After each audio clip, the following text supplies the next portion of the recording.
வணக்கம் நண்பர்களே, welcome to TN police cops YouTube channel. எல்லாரும் எப்படி இருக்கீங்க? நல்லா இருக்கீங்களா? இன்றைக்கி நம்ம 6ஆம் வகுப்புலேருந்து 10ஆம் வகுப்பு வரை இருக்கக்கூடிய பொது அறிவிலிருந்து ஒன்லைன் கொஸ்டின் ஆன்சரை பற்றி பார்க்கலாம்.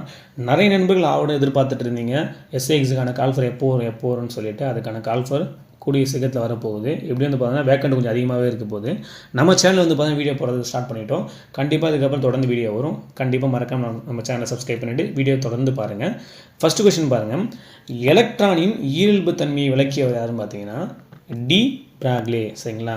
இது எல்லாமே ரொம்ப இம்பார்ட்டண்டான கொஷின்ஸ், அதனால் வீடியோ ஸ்கிப் பண்ணால் பாருங்கள். 2, அணு உட்கருவின் அமைப்பு மற்றும் பண்பை ஆராய பயன்படுவது. இது பார்த்தீங்கன்னா காமா கதிர்கள். சரிங்களா? அதுக்கடுத்து 3 பாருங்கள். ஒளியலை கொள்கையை கண்டுபிடித்தவர் கிறிஸ்டியன் ஹைகன்ஸ். இவர் தான் வந்து பார்த்தீங்கன்னா ஒளியலை கொள்கையை கண்டுபிடிச்சார். எந்த ஆண்டுன்னு பார்த்தீங்கன்னா 1678 கண்டுபிடிச்சார். 4, வானவெளியின் மேற்பகுதியில் காணப்படும் நிறம். இது உங்களுக்கு கண்டிப்பாக தெரிஞ்சிருக்கும், சிவப்பு நிறம்.